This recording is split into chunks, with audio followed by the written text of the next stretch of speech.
Ladies and gentlemen of the jury, welcome back. We're going to take things a little bit out of order right now. The state's going to call a new witness, and we're going to have that witness testify just based on scheduling, and these things happen in trial. It really doesn't matter what order witnesses are called. So we're going to hear from a new witness right now, and after that, then Mr. Williams will have a chance to cross-examine Mr. Farnsworth. Call your witness. The state calls Dr. Christopher West. Thank you. Please come forward, sir. Come on up here near the clerk. We'll get you sworn in.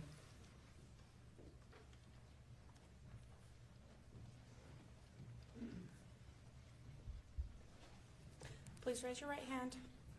You do solemnly swear the testimony you shall give in the case now before the court will be the truth, the whole truth, and nothing but the truth, so help you God. Yes. Come on up here and have a seat.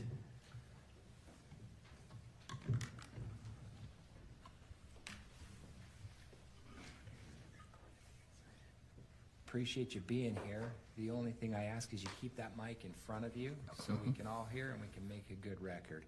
Okay. If you start to wander, I'll let you know. Thank you. Thank you. Counsel. Thank you. If you could please state your name for the record. Christopher Reed West, What's your occupation? orthopedic surgeon, How long have you been an orthopedic surgeon? 5 years. I want to go through briefly your education and training to become an orthopedic surgeon. What does that process look like? After undergraduate, do 4 years of medical school, followed by a 5-year residency, followed by an optional year fellowship, with which most orthopedic surgeons do. Did you do that? Yes. So if my math is right, that's 6 years training total? 6 years plus an additional year of a traveling fellowship abroad. Okay, so 7 years total? Do you perform knee replacement surgeries as part of your practice? Yes. Where do you practice? I practice at Tosh, the Orthopedic Specialty Hospital, and LDS Hospital. Were you the orthopedic surgeon for Casey Terry? Yes. Do you remember when you first began treating her? Yes. When was that? That was at, I believe it was at the end of 2024 when I saw her in clinic for the first time. The end, are we talking December or? I believe it was late fall that we saw her for the first time.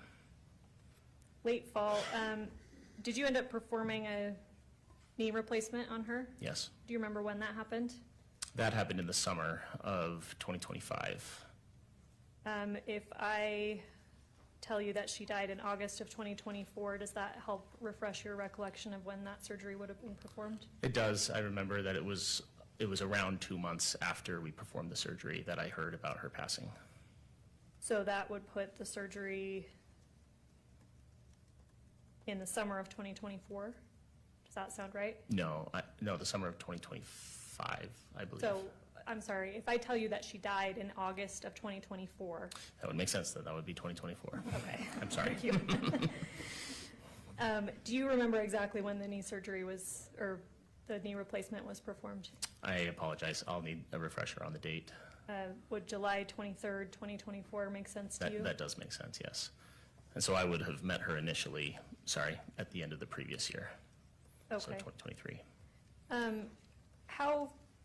What's typical? How far in advance do you meet with a patient? And I know it might differ, but before you elect to perform a surgery? Typically, if I'm seeing a new patient for the very first time, it depends on if they've undergone previous treatments for their knee arthritis most often. And if they already have undergone all previous non-operative therapies and it really feels to everyone like surgery is the next step, then usually that's going to be scheduled about 2 months in advance, as long as there are no other extenuating circumstances. Do you remember what, if any, condition Casey had affecting her knees? Casey had end-stage osteoarthritis of the knee. Do you remember how old she was when you met with her? I believe she was 37 or 38. And is that typical for a 37 or 38-year-old? No. I would say of the population that I perform knee replacements on, it's probably less than 5% that are in that age category. How do you diagnose this? Is this her telling you about pain, or is this something that you independently verify through other means? Pain tips us off to a deeper investigation, which starts with x-rays, and that's how we make the diagnosis of the source of her pain. So in her situation, her x-rays were consistent with, sorry, what did you say? Osteoarthritis. Osteoarthritis. Was that present in both knees? It was.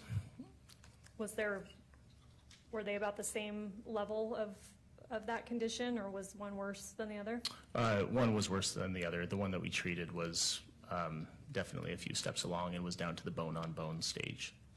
What does that mean if it's down to the bone-on-bone stage? You mentioned non-surgical treatment options may be something that you explore with the patient. Is that something you'd consider if it's bone-on-bone? Yes. I would say the decision to proceed with surgery is based mostly on symptoms and failure of conservative means. Bone-on-bone refers to complete degradation of the cartilage. Arthritis is a disease of cartilage, and when that's completely worn down so there's no cartilage left, that colloquially gets referred to as bone-on-bone. And that was the condition of one of Casey's knees? Yes. Do you remember the condition of the other knee? We rate severity of osteoarthritis on a scale, Kilgren-Lawrence, 1 to 4. I would have rated the treated knee that we performed surgery on as a grade 4. So that's why I say end stage. I would have said that her other knee was grade 2 to 3. Are grades 4 and then 2 to 3 on the other knee, are those something that surgery may be appropriate for? We generally, I mean, if we're just looking at x-rays, which the decision is based on more than just x-ray findings, but if we're typically looking at x-rays, often 1 to 2 grade is able to be treated non-operatively, where the symptoms are able to be controlled with non-operative means and often can avoid surgery. Grades 3 to 4 often cannot avoid surgery entirely, and we're often not able to achieve adequate pain relief without surgery. And at least one of her knees was grade 4? Yes. And the other was 2 to 3? Mm-hmm. Do you remember what knee was replaced? I believe it was her left knee that we replaced. If I told you that it was the right? If you told me it was the right, yeah, you may be correct. So I apologize. No, you're okay. What's your process like when you meet with a patient to determine if they're a good candidate for knee replacement? It typically involves a face-to-face conversation. I talk about their pain with them, how long they've had the pain, the characteristics of their pain, what other treatments they have tried to help with their pain up to that point, including physical therapy, injections, medications. We review their x-rays together with them. And then I also review some social characteristics. I talk to them about where they live, who they live with, if they have a stable living situation, other aspects of their social health, smoking history, other substance abuse, other medical conditions that might affect recovery or safety of the surgery itself. And then we have a conversation about all the options that are available. Okay. Do you remember having such a consultation with Casey? Yes. Did she tell you that she had cancer? No. Did she tell you that she was born with only one kidney? Yes. Is that something that you would have been able to independently verify as part of your process? Independently, without some direction from her, I probably would have picked that up in a review of her medical records prior to surgery. However, in the initial consultation, it likely would not have come up if she had not brought it up. Is that something that you did verify, though, that she was only born with one kidney? Yes. Does that affect how you may go about your surgery with a knee replacement? Not the surgery itself, but some of the medications that we prescribed post-surgery would have been scaled back a little bit. Not so much in light of her single kidney, but the fact that she had a history of chronic kidney disease. And so that warranted more caution with some of the medications, specifically nonsteroidal anti-inflammatory medications. Okay, I'm going to get back to that in a second. You mentioned that in a consultation about whether a knee replacement is appropriate, you go through, I forget what you termed it social aspects of a patient. You mentioned finding out who they live with, support system, things like that. Why is that important to determine before electing to perform a surgery? I think during recovery after knee replacement, we're trying to make sure that the patient is going to be able to keep themselves clean, that they're going to be able to avoid falls. I think that necessitates a certain amount of minimal support. They're able to be fairly independent getting up and getting around the house, but making sure that they have family or friends or a support network that can respond to them if needed is important. And then for cleanliness, for infection prevention as well. Did Casey appear to have the needed support network to be an appropriate candidate for surgery? Based on her description of her contacts that surrounded her, it sounded like she did have a stable enough support network to have a successful recovery. As part of social issues that you talk about with the patient considering knee replacement, do you talk about mental health issues? Yes. Why is that important? I think that can affect mostly patients' recovery process and their perception of pain and their ability to cope and do the necessary work together with physical therapy to get their motion back after a knee replacement. I think that depression and anxiety can often amplify the pain that patients can experience. If somebody has severe depression or anxiety, does that affect whether you elect to perform surgery on them, and something as serious as a knee replacement? Sometimes. I would say most of the time, patients who I speak with depression and anxiety are already undergoing some form of treatment or counseling, and it is in a controlled enough state that it's safe to proceed. However, in extreme cases, I would refer to somebody to a behavioral health specialist prior to proceeding with scheduling the surgery. And I did not think that her case at the time meeting her warranted that type of a delay. What types of things would you need to observe or hear about depression or anxiety that would give you pause about performing surgery? Like you said, that you may need to refer them to get that under control before surgery is appropriate. I think that if I was witnessing an active mental health problem that clearly was not controlled, patient had emotional reactions to the conversation we were having that were out of proportion to the conversation, or if there was significant concern that they might be, that their safety might be in jeopardy due to self-harm, that would be a concern, or if somebody was clearly actively hallucinating or having other mental health manifestations, then that would be a reason. Did you see any of these problems with Casey? No.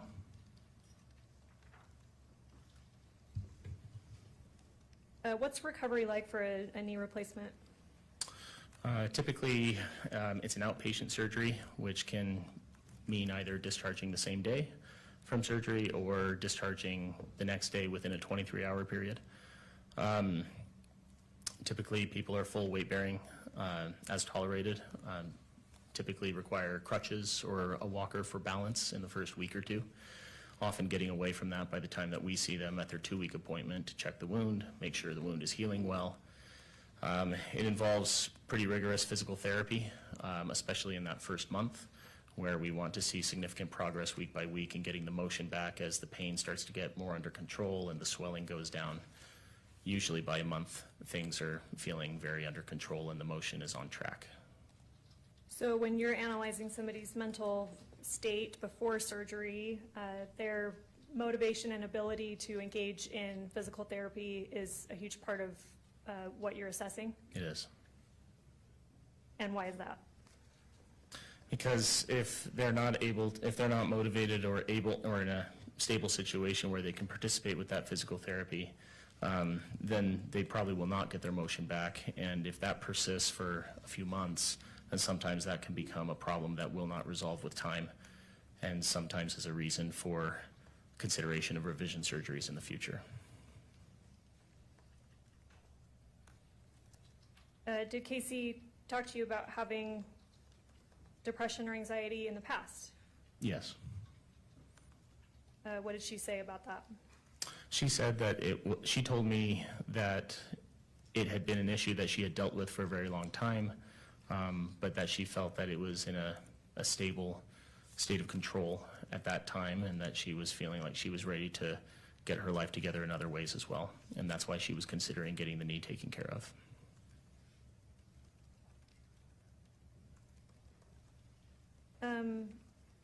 Do you just rely on what a patient tells you about their own mental health, or do you make, I guess, other observations about how they're functioning? We make other observations about how they're functioning. Compliance with non-operative treatments is a part of that, and I think that's a good clue as to whether their mental health is sufficient for them to follow the instructions that they'll be given post-operatively. And from what she told me in our initial discussion, it seemed that she had trialed all those non-operative means from a technical standpoint successfully, although it didn't yield the outcome that she had been looking for up to that point. Did she present as stable and appropriate for surgery? Yes.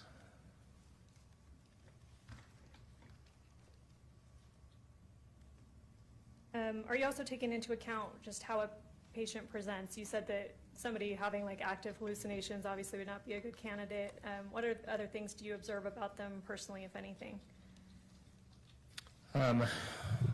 Overall cleanliness. I typically am observing their dentition as we're talking, and sometimes have them smile, like, we're assessing infection risk and, from that standpoint. So lots of physical characteristics. I always do a physical exam of the knee. I think smell, as a marker of personal hygiene as well, is something that factors into it a little bit. These are things that are not necessarily, well, they're very subjective tests, obviously, but they raise suspicion of markers of instability or lack of self-care. And then appropriate responses to questions as we move through the conversation. Anything concerning about your discussions or meeting with Casey in that regard? Not in particular. You found her appropriate for a knee replacement? I did. And I reminded you that happened on July 23rd, 2024. Does that sound right? That does sound correct. You mentioned that you can be outpatient usually. Do you remember if she had to stay longer than is typical? She didn't stay longer than typical. She did, if I recall correctly, I believe that she did leave that same day, that evening. So she did well with physical, which means that she did well with physical therapy. She passed all their tests, and she was able to discharge within that outpatient window. You kind of referenced the typical recovery process. I think that you talked about some follow-up appointments. What are the date markers of when you want to see a patient back after a knee replacement? I see patients back at the 2-week mark and then at the 6-week mark. If they're doing very well at the 6-week mark, then we may spread out the follow-ups till 1 year post-surgery. If there are still some things that we need to keep an eye on, then we'll see them at the 3-month mark as well. Do you remember discussing with Casey whether surgery on the second knee was considered or appropriate? We did discuss it. It was, we decided to proceed with the first knee and see how the recovery went. And again, I think that her history of depression, even though it seemed stable to me, was part of that consideration. We wanted to just make sure that the first recovery went well before we proceeded with the other side. So you said that you like to see patients at the 2-week mark. Do you remember if you saw Casey again after her surgery on July 23rd? We did. My physician's assistant saw her and discussed her case with me, and I reviewed her X-rays. Do you remember what day that would have been? That would have been 2 weeks after the surgery. If I tell you July 31st, does that sound about right? That does sound right. How was she? You reviewed her X-rays at the 2-week mark. How was she progressing? She was progressing well. From a knee standpoint, there didn't appear to be any complications. The wound was healing well, no signs of infection. Her motion was starting off on the right foot. She was getting at least 0 to 90 degrees of motion, which for the 2-week mark was kind of the minimum that we wanted to see. So she was showing the progress that we felt was needed. The only concerning thing that we saw at her 2-week appointment was that I believe there was an ER visit in the interim between her discharge and her follow-up with us, but that was more related to her fluid status and kidneys than something specific to her knee. Okay, I'm going to come back to that in a second, but at the 2-week mark, other than the ER visit that happened in between, you said that she was progressing as was expected or sufficient. What does that mean about what she must have been doing at home in recovery? It means that she was motivated to do her home exercise program as was instructed to her by physical therapy before she discharged from the hospital.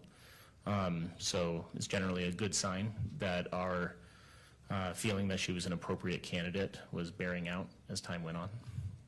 What does that home physical therapy regimen look like? It typically involves making sure that you're getting up and walking every hour, and 5-10 minutes of walking is sufficient to the bathroom, to the kitchen. Make sure you're getting the blood pumping so you're preventing blood clots. Make sure you're breathing well so you're not having developing pneumonias. And then typically the range of motion exercises that physical therapy teaches them are pretty gentle in the first couple weeks, but typically patients are instructed to do that about 4 or 5 times per day. Anything about Casey's presentation at the 2-week follow-up appointment that made you concerned that she was not doing all of that correctly or appropriately? No. Her other knee, I think you said, was in the scale or grade a 2 to 3. Mm-hmm. She had expressed interest in replacing the other knee, Yes. and I believe you said that you were going to see how she was doing with healing at the 6-week mark before talking about that more seriously. Correct.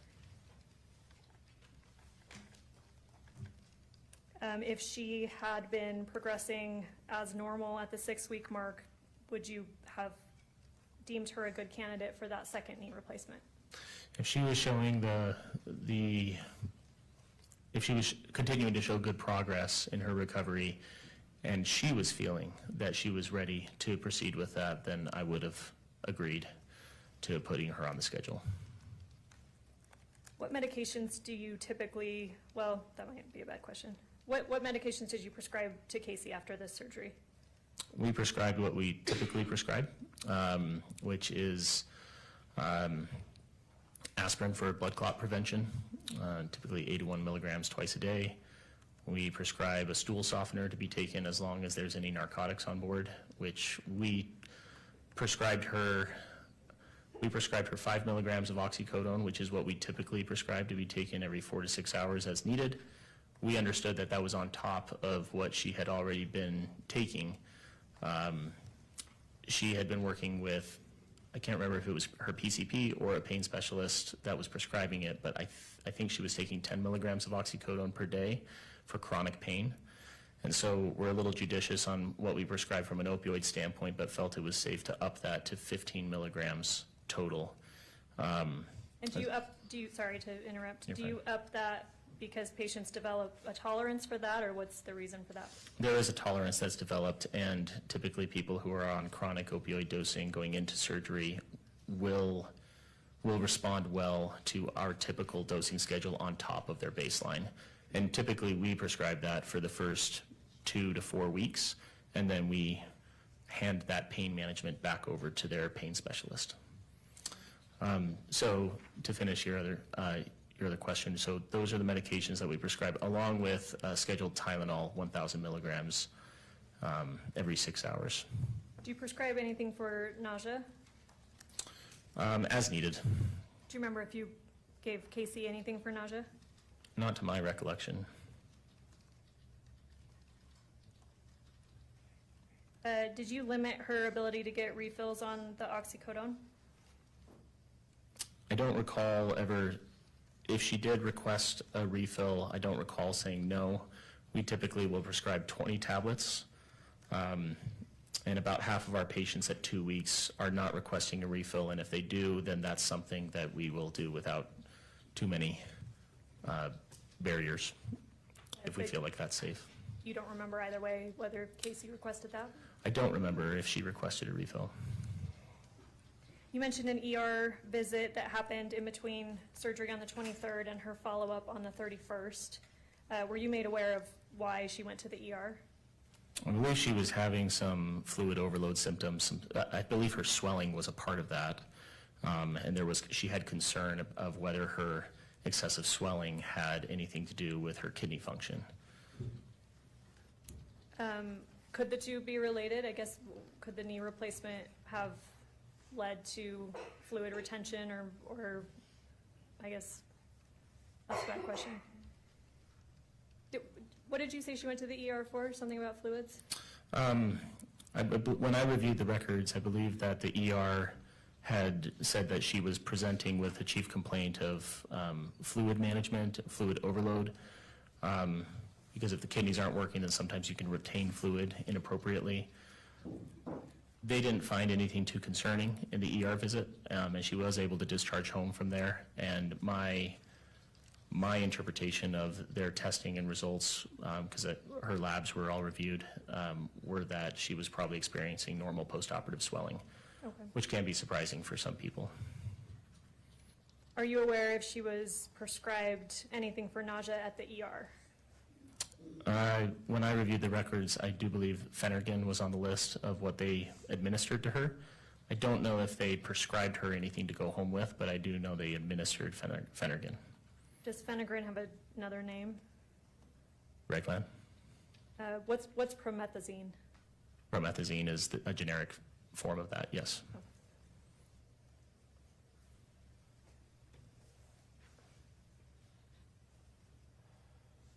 You expected to see her back at the 6-week mark, I'm guessing. Yes. Did that happen? No, it did not. Why not? At the time, I didn't know. Some people have scheduling conflicts, and if they see us at 7 weeks, 8 weeks after surgery, that's not atypical. We do like there to be at least one check-in. I learned through our own system of reporting of a death that occurred on one of my patients within 90 days, and that's how I learned of her death. So that's something that your system tracks automatically? Yes. Were you surprised that a death had occurred in this case? Yes. Why were you surprised? Death within 90 days is a metric that's followed nationally, and as it should be, it's extremely rare. When you heard that a death happened here, what did you do, if anything? I reached out to contact numbers that were within her chart. I got a hold of her sister, and I wanted to talk to somebody primarily to offer my condolences. I had no idea what the cause of death was at that point, and I felt like it was appropriate to ask at that point what happened, and it sounded like there was still not a clear-cut answer, but I was made aware at that point that there was an investigation that was opening pertaining to her cause of death. Were you made aware that suicide was being, I guess, considered at the time as a potential cause of death? I was aware that that was probably going to be one of the potential causes explored. How did you feel about that pertaining to Casey? It would be a very sobering realization to realize that one of my patients committed suicide so close to her surgery, and it would have made us go back and look with much scrutiny on our own decision-making process regarding the stability of her situation. Did you do that here? Yes. Find anything that you should have raised your eyebrows that you had missed? No. Have you treated patients with suicidal ideation before? Surgically? Yes. Not with active suicidal ideation, no. Have you treated them not surgically, just as patients? Yes. And I guess what signs do they exhibit that you might be looking for in somebody that is looking to be a candidate for surgery? Objection is when I'm going to see foundation on this subject. I guess in what setting have you worked with or treated patients with suicidal ideation? In the clinic, treating osteoarthritis of the hip and knee. And is that something that I think we've talked about that, you try to rule that out before you elect to perform surgery on these patients, is that fair? Yes, I'd say that our questioning doesn't often specifically go there unless we have other things in the conversation that make us think that there's some instability from a mental health standpoint. This might sound like a silly and obvious question, but what is the purpose of a knee replacement surgery? To improve the quality of life? Is knee arthritis a terminal condition? No. Would you operate on somebody that you had determined to be medically unstable or near death? No. Would you operate on somebody that you considered to be suicidal? No. I don't have anything further.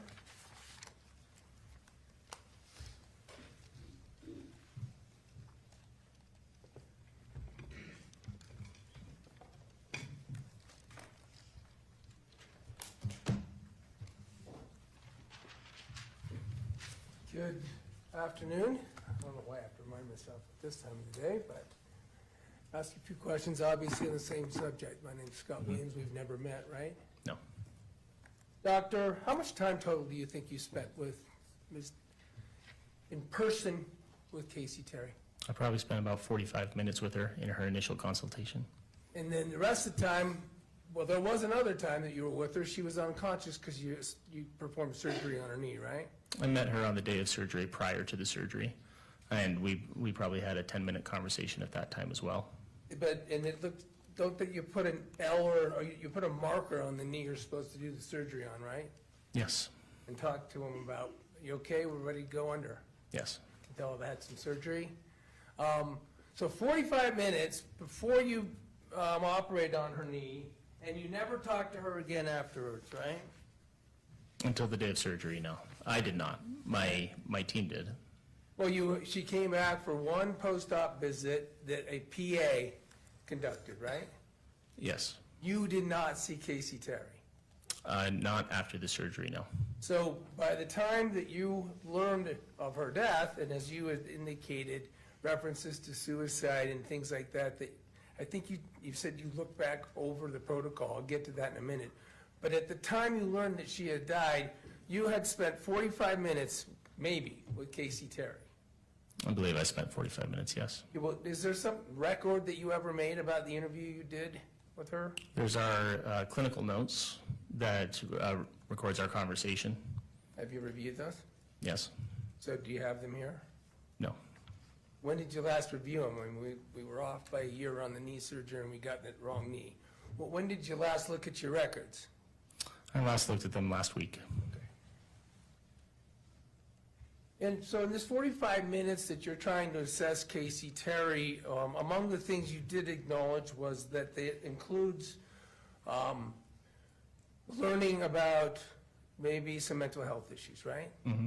Yes? Yes. Sorry, I need an audible. I'm not badgering you when I do that. What you learned from Casey Terry, you learned what was basically, according to her, right, subjective. Yes. You never looked at any other records. We did look at other records.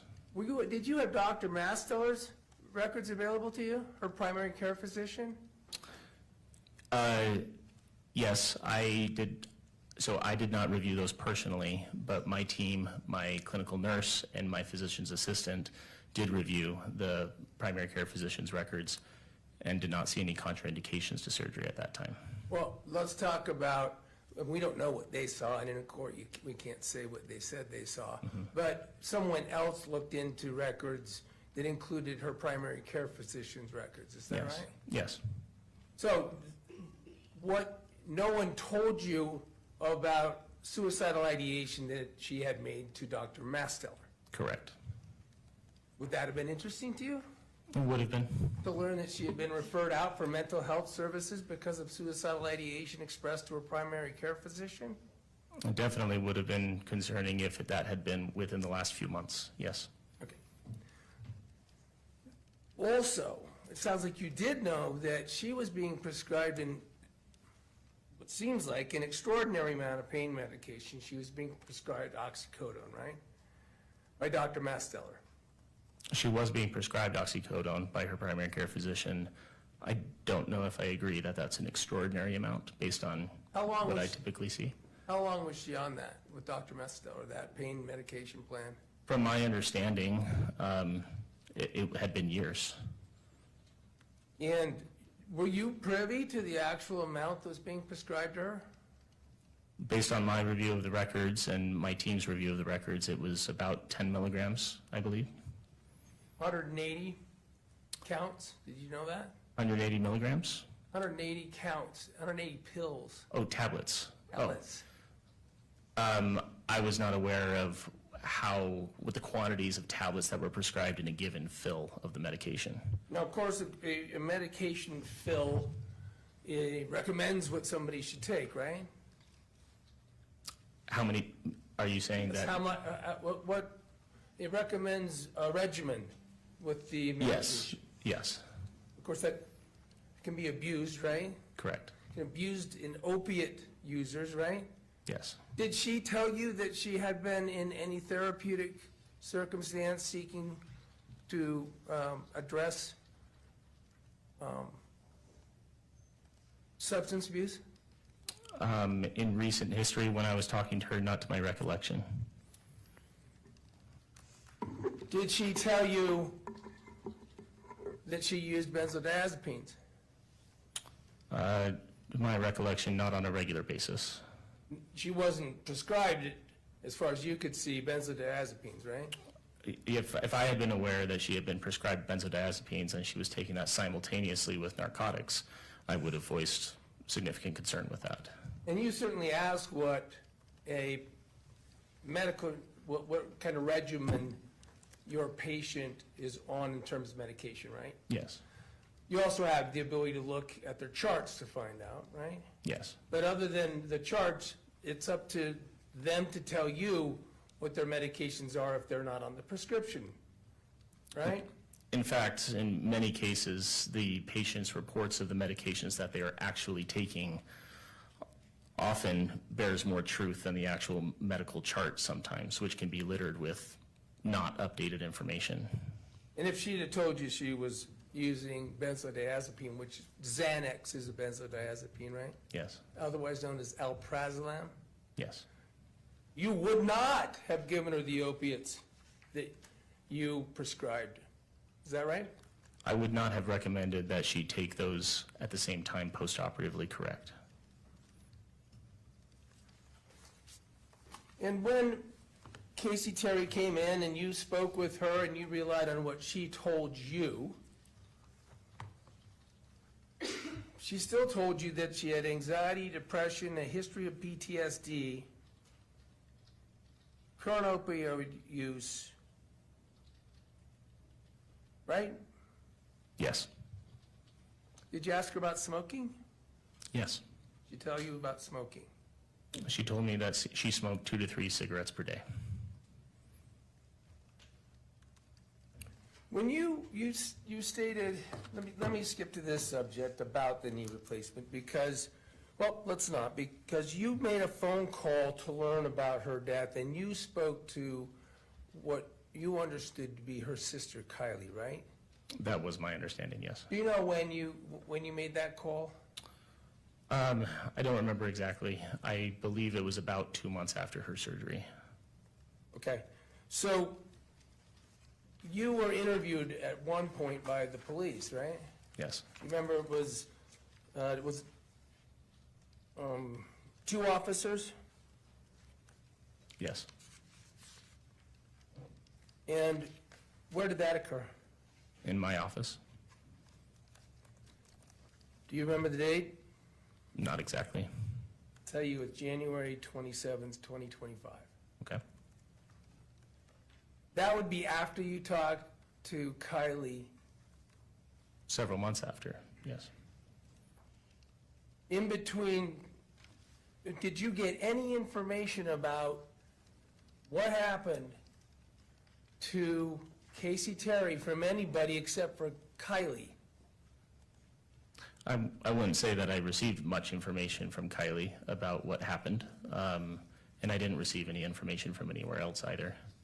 So then when you had the interview with the police on the subject, they didn't talk to you about what Kylie had told you, right? I'm sorry, I don't understand. Well, you didn't have a discussion with the police about what you had learned from Kylie. I think I reported to them that I had made a phone call to her, and I relayed to them what I have relayed to you guys so far here, that there was that she had passed away. I offered my condolences and that there was an investigation pursuing the cause of her death. Did you know that the meeting that you had with the police officers was recorded? I believe they did say that. Have you ever seen a copy of a transcript or heard a copy of the recorded? No. Touching on, to be clear, there was no plan for a second knee replacement for Casey, right? There was not an immediate plan. She was not on the schedule for that second knee replacement. It had been discussed. It had been discussed, yes. Let me ask you this about something you said at the end.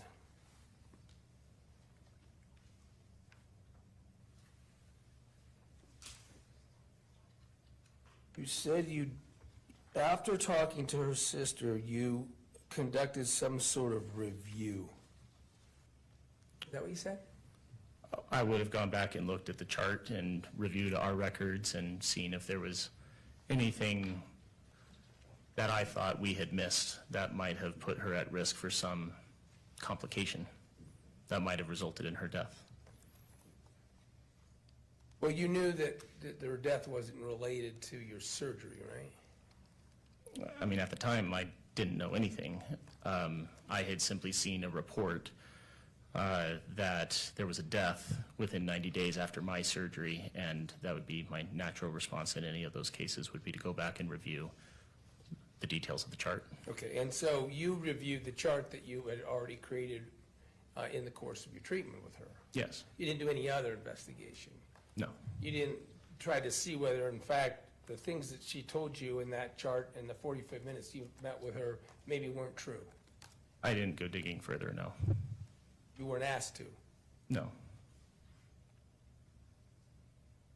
One moment, if I could, Judge.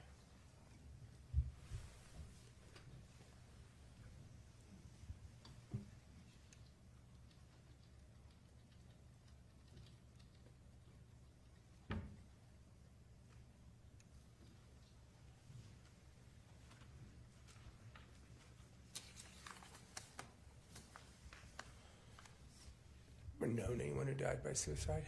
I'm sorry? Have you ever known anyone who died by suicide that you were close to? I have. You're aware, with whatever training you've had, that it's extraordinarily hard to know ahead of time sometimes that someone's suicidal. Can we agree on that? It is.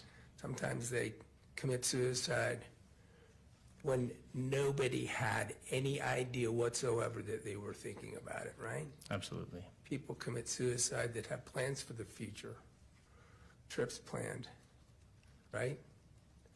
Yes. That have that is a children. possibility. Yes. That shock the family when they learn that their loved one has committed suicide because they never saw it coming, right? Yes.